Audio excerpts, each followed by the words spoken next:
చోరలీల. మంగళకరమైన ఈ ప్రపంచంలో ఎన్నో అందాలున్నాయి, సౌందర్యాలున్నాయి.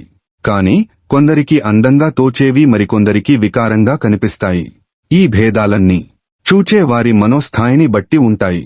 ఈ కారణం చేతనే అందమైనవి కూడా కొందరికి ఆనందాన్ని పంచలేకపోతాయి. కాని ముక్కుపచ్చ లారని పసిబిడ్డ అందరికీ అందంగా కనిపిస్తాడు, ఆనందంగా గోచరిస్తాడు, ముద్దోస్తాడు, మురిపిస్తాడు. పిల్లల వచ్చిరాని మాటలు వీణులకు విందు చేస్తాయి. పిల్లల వచ్చిరాని నడకలు చూడ ముచ్చటగా ఉంటాయి. వారి నవ్వులో ప్రపంచమంతా ఇమిడిపోయినట్లుంటుంది. వారి అమాయకపు చూపులు అజ్ఞాన తిమిరాలను తరిమికొడతాయి. బిడ్డ నవ్వినా మనకు నవ్వొస్తుంది, ఏడ్చినా వేడుకగానే ఉంటుంది. అటు పరుగెత్తి పురుషులపై పడతారు పిల్లలు, ఇటు పరుగెత్తి స్త్రీల ఒడిలో కూర్చుంటారు. వారికి లింగభేదాలు తెలియవు. ఒకప్పుడు ముస్తాబై అలంకరణలతో శోభిస్తుంటారు, కాని గర్వముండదు. వెంటనే దిగంబరులై పరుగులెత్తుతూ ఉంటారు, కాని లజ్జ సిగ్గు ఎరుగరు. మానాలకు పిల్లలు అతీతులు. ఎవరిని చూచినా పిల్లలు నవ్వుతారు. నా భేదాలు లేకుండా అందరినీ సంతోషపరుస్తారు. ఎందుకనో పిల్లల్ని ఒక్క పేరుతో పిలవం. పిల్లలకు కూడా అష్టోత్తర శతనామాలుంటాయి. బుజ్జి, బుల్లి, చిన్న, కన్నా, చిట్టి, పొట్టి, చంటి, బంటి ఎన్నవి ఎలా పిలిచినా పిల్లలు మన వైపు చూసి నవ్వుతారు. క్షీరసాగరంలో పవ్వళించి యున్న నారాయణమూర్తిని సహస్రనామాల్లో ఏ నామంతో పిలిచినా పలుకునట్లు ఊయలలో పడుకుని యున్న బిడ్డను ఎలా పిలిచినా పలుకుతాడు. అన్ని నామాలు పరమాత్మవే అయినట్లు అన్ని పేర్లు తమవేనని బిడ్డలు భావిస్తారు. ఎలా పిలిచినా వారి మనస్సు నొచ్చుకోదు. కనుకనే పిల్లలు దేవుడి లాంటివారు అంటాము. కాని దేవుడే పిల్లవాడుగా దర్శనమిస్తే ఎలా ఉంటుంది? ఇంకెలా ఉంటుంది? బాలకృష్ణుడు లాగా ఉంటుంది. పిల్లలలో అందమైన అమాయకత్వంతో పాటు సుందరమైన అనంత జ్ఞానం మిళితమై ఉంటుంది. ప్రతి చేష్టలో జ్ఞానం తొణికిసలాడుతూ ఉంటుంది. ప్రతి మాటలో ప్రేమ ఎగిసి పడుతూ ఉంటుంది. బాలకృష్ణుడు ప్రదర్శించిన లీలలన్నీ ఇలాగే ఉంటాయి. గోకులంలో శ్రీకృష్ణ పరమాత్మ ఆడిన బాల్యక్రీడల్లో ఎన్నో అద్భుతమైన లీలలు ప్రదర్శించాడు. వాటిలో అందమైనది, ఆకర్షణీయమైనది చోరలీల. చోరలీలలో గడుసుదనం ఉంది, గొప్పతనం ఉంది. పిల్ల చేష్టలున్నాయి, పెద్దలకు అర్థంగాని దివ్యబోధలున్నాయి. చోరలీలలో బాలకృష్ణునితో కలసి క్రీడించిన వారు గోపబాలురు. వారి భాగ్యం సనకసనందనాది మహర్షులకు కూడా లభించలేదని మహాత్ములు వర్ణించారు. అనుక్షణమూ వారికి పరమాత్మతోనే సాంగత్యం. తినటం, వినటం, తిరగటం, ఆడటం అన్నీ పరమాత్మతోనే. ఈ భాగ్యం ఎవరికుంటుంది? అందుకే వారిని కృత పుణ్యపుంజులు అన్నారు పోతనామాత్యులు. ఆచేరు ద్వివిధాః క్రీడా వాహ్యవాహక లక్షణాః. వాహ్యవాహక లక్షణాః అంటే మోయబడేవారు, మోసేవారు అనబడే. వివిధాః క్రీడాః అంటే అనేకములైన ఆటలను, ఆచేరు అంటే ఆడేవారు. తమ వీపుపై కృష్ణుని ఎక్కించుకుని మోసిన వారి భాగ్యాన్ని ఏమని వర్ణించాలి? తస్మిన్ తజ్ఞనే భేద అభావాత్. భగవంతునికి భక్తునికి తేడా లేదంటూ పరమాత్మపై ఎక్కి చరించే ఆ పిల్లల సౌభాగ్యాన్ని వర్ణింపనెవరితరము? వారు ఆచరించిన సేవలు కూడా అనితర సాధ్యములు. పాద సంవహనం చక్రు కేచిత్తస్య మహాత్మనః పరేతు హతపాస్మానో వ్యజనై సమ విజయం. కేచిత్ అంటే కొందరు బాలురు, మహాత్మరణ అంటే మహానుభావుడైన, తస్య అంటే ఆ బాలకృష్ణునికి, పాదసంవహనం అంటే కాళ్లు పిసుకుట, చక్రు అంటే చేశారు, హతపాప్మారు అంటే పాపరహితులైన, పరేతు అంటే మరికొందరు బాలురు, వ్యజనేహ అంటే చిగురుటాకులతో చేసిన విసనకలగ్నలతో, సమవిజయన్ అంటే విసిరేవారు. వారి పుణ్యఫలంగా లభించిన సేవలెన్నో. కనుకనే వారితో పరమాత్మ కలసి ఆడాడు, తిరిగాడు. క్రీడల ద్వారా దివ్య బోధలనందించి తరింపచేశాడు. మువ్వల గోపాల చిరునవ్వుల గోపాల, ఏటికి మాటను గాలికి పాటను, ఏటికి మాటను గాలికి పాటను, ఓర్పుతో నేర్పిన భక్త మందార. మువ్వల గోపాల చిరునవ్వుల గోపాల. వన్నెల చిన్నెల గోపకన్నియల వన్నెల చిన్నెల గోపకన్నియల మనసులు దోచిన మాయాలోల మోహన గోపాల మన మోహన గోపాల మువ్వల గోపాల చిరునవ్వుల గోపాల పున్నమి వెన్నెల నవ్వుల మాటున పున్నమి వెన్నెల నవ్వుల మాటున నాట్యము చేసిన రాసవిలోల మురళీ గోపాల వేణురవళి గోపాల మువ్వల గోపాల చిరునవ్వుల గోపాల గొల్ల పిల్లలకు అల్లరి సుద్దులు గొల్ల పిల్లలకు అల్లరి సుద్దులు బుద్ధిగా నేర్పిన బాలగోపాల ముద్దుల గోపాల వెన్న ముద్దల గోపాల మువ్వల గోపాల చిరునవ్వుల గోపాల బృందావనిలో అందాలొలుకుచు బృందావనిలో అందాలొలుకుచు చిందులు వేసే నందకిశోర నంద గోపాల ఆనంద గోపాల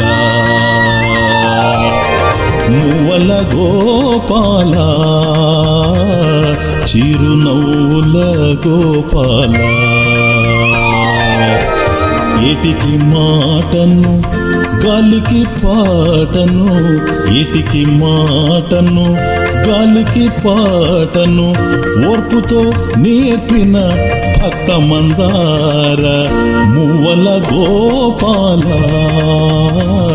చిరునవ్వుల గోపాల గోప స్త్రీలు పరిగెత్తుకుంటూ యశోద వద్దకు వస్తారు. అమ్మా యశోద, నీ పుత్రుడు గోపబాలురతో కలిసి సాగించే అల్లరిని మేము భరించలేకపోతున్నాము. నీ కుమారుణ్ణి అదుపు చేసుకోవాలి అని ఫిర్యాదు చేస్తారు. ఇంతకీ నా బిడ్డ చేసిన నేరమేమిటి అని అడుగుతుంది యశోద. గోపికలు చెబుతారు. వత్సాన్ ముంచన్ క్వచిద సమయే క్రోశ సంజాతః సహ. అసమయే అంటే పాలు పితుకు వేళ కానప్పుడే, వత్సాన్ అంటే దూడల్ని, ముంచన్ అంటే విడిచేస్తూ, క్రోశ సంజాతః సహ అంటే వాటిని ఉసిగొలిపి నవ్వుతాడు. ఇలా ఎందుకు చేశావు అంటే, నా పని అదే అంటాడు. మాకు అర్థం కావటం లేదు అంటారు గోపికలు. దూడలు బంధింపబడి ఉన్నాయి, వాటిని విడిచే సమయముంది. అలాగే జీవులు కర్మ బంధాలలో చిక్కుకునియున్నారు. కర్మఫలాలను అనుభవించనిదే వారికి ముక్తి లేదు. దూడలు అంబ అని కృష్ణుని పిలుస్తాయి. కృష్ణుడు వెళ్లి వదలవలసిన సమయానికి ముందే వాటిని విడిచిపెడతాడు. కర్మబద్ధులైన జీవులు కూడా కృష్ణ, అచ్యుత, గోవింద, అనంత అంటూ పరమాత్మను భక్తిపూర్వకంగా పిలవగానే పరమాత్మ అనుగ్రహించి ముందుగానే కర్మబంధం నుండి విడిపిస్తాడు. నిర్ణయించబడిన కాలానికి ముందే నిర్వికల్పానందాన్ని ప్రసాదిస్తాడు. ఇది అంతరార్థం. మరొక గోపిక వచ్చి, అమ్మా యశోద, వారిల్లు సొచ్చి కడవల, దోరంబగు నెయ్యి ద్రావితుది నా కడవల్. వీరింట నీ సుతుండడ వారికి వీరికిని దొడ్డ వాదయ్య సతి. ఒక గోపెమ్మ ఇంటిలో నేతికుండను అపహరించి నేని ఖాళీ చేసి కుండను పొరుగువారింటిలో పెట్టి వెళ్లాడట. మరునాడు నేతికుండను పోగొట్టుకున్న గోపిక తమ కుండను ప్రక్కవారింటిలో చూచి అనుమానించిందట. ఇరువురి మధ్య పెద్ద తగవైందట. ఆశాపరులై మానవులు సంపదను ప్రోగు చేసుకుంటారు. పోయేనాడు ఏ సంపదలు వెంటరావు. దేహము మట్టిపాలు, సంపదలు పరులపాలు. నెయ్యి అనే సంపదను పరులు అనుభవించారు. కుండ ప్రక్కింటికి చేరింది. మన సంపదలను మరణానంతరము పరులు అనుభవిస్తారు. కుండ ప్రక్క ఇంటికి చేరినట్లు జీవుడు మరొక ఇంటిలో పుడతాడు. ఇదే కుండను ప్రక్కింటికి చేర్చిన లీలలోని అంతర్భావము. ఆశాజీవులకు జగడాలే ఆగడాలే మిగుల్తాయి. అదే ప్రక్కింటి వారితో తగవు. పరమాత్మ పూర్ణపురుషుడు. పురుషోత్తముడు అప్తకాముడైన అచ్యుతునికి ఆశలుంటాయా, కోరికలుంటాయా?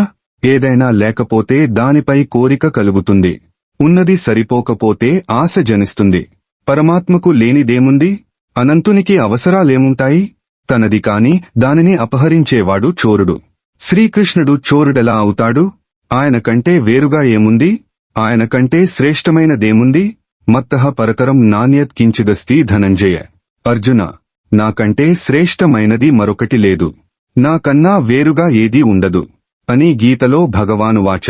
చోరలీల లో అద్భుత జీవన సత్యాలున్నాయి, జీవిత పాఠాలున్నాయి. ప్రతి మనిషి హృదయంలో ప్రేముంది. ప్రేమ సున్నితమైనది, మెత్తనిది, వెన్న లాంటిది. పరమాత్మ వైపుకు తిరిగితేనే ప్రేమకు పూర్ణత్వం. ప్రతి జీవిని పూర్ణ స్వరూపంగా మార్చేందుకు పరమాత్మ మనలోని ప్రేమను అపహరిస్తాడు. అదే చోరలీల. బ్రతుకుల్లో భారాలను, ఘోరాలను దూరం చేస్తే చోరలీల. శ్రీకృష్ణుడు చోరుడే. దొంగే దొంగ అందరినీ చూస్తాడు, కాని ఎవ్వరికీ కనిపించడు. కృష్ణుడు కూడా అంతే. దృగేవ నతు దృశ్యతే, తాను ద్రష్టేగాని దృశ్యము కాదు. హే భగవాన్, పాలకడలి నీ ఇల్లు, నీకు పాలు వెన్న అవసరమా? భూదేవి నీ ప్రియసతి, నీకు మన్ను అవసరమా? ఇవన్నీ మా కొరకు మూసుకుపోయిన మా కళ్ళు తెరిపించేందుకు, మా బ్రతుకులోని చీకట్లను తరిమేందుకు, వెలుగునీడల్ని దూరం చేసి దివ్యతేజంతో మమ్మల్ని నింపేందుకు. యమున చల్లవ, కృష్ణుడు నల్లన, వెన్నలు తెల్లన, నీ పంచన మా బ్రతుకంతా తీయన. పావన యమున జలములు చల్లన, మోహన కృష్ణుడు నల్లన, మన మోహన కృష్ణుడు నల్లన. గోకులంబున నోముల పంట, గోవర్ధనమున భక్తుల వెంట. గోకులంబున నోముల పంట, గోవర్ధనమున భక్తుల వెంట. వడి పరుగిడి అటు ఇటుపై బడి నడయాడు కన్నయ్య ఒడి వెచ్చన.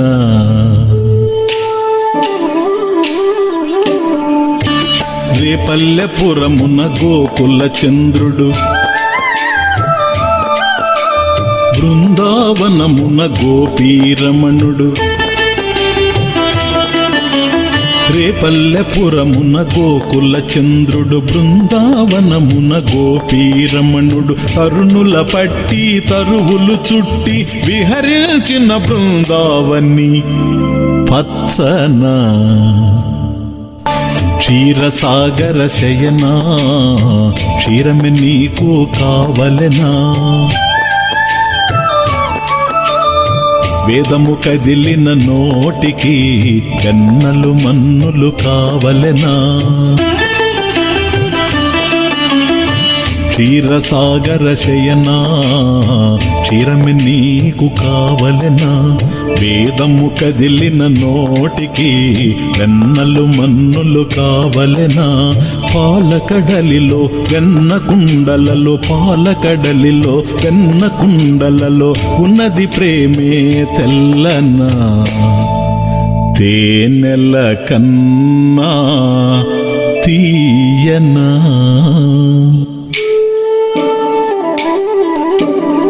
పావన యమున జలములు చల్లన, మోహన కృష్ణుడు నల్లన, మన మోహన కృష్ణుడు నల్లన. పావన యమున జలములు చల్లన, మోహన కృష్ణుడు నల్లన, మన మోహన కృష్ణుడు నల్లన, మన మోహన కృష్ణుడు నల్లన, మన మోహన కృష్ణుడు నల్లన.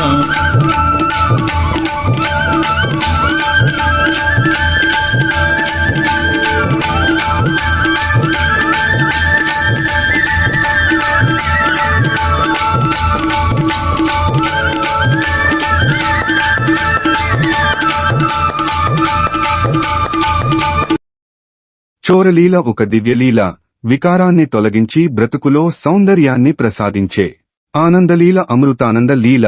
పవిత్రమైన ఈ లీలలతో నందగోకులమంతా పునీతమై పోయింది. మన బ్రతుకులు కూడా పవిత్రం కావాలి, తరించిపోవాలి.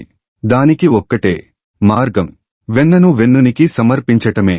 హృదయమనే నవనీతాన్ని హృదయ నివాసి యైన నవనీత చోరునికి ప్రేమతో సమర్పించటమే, భక్తితో సమర్పించటమే.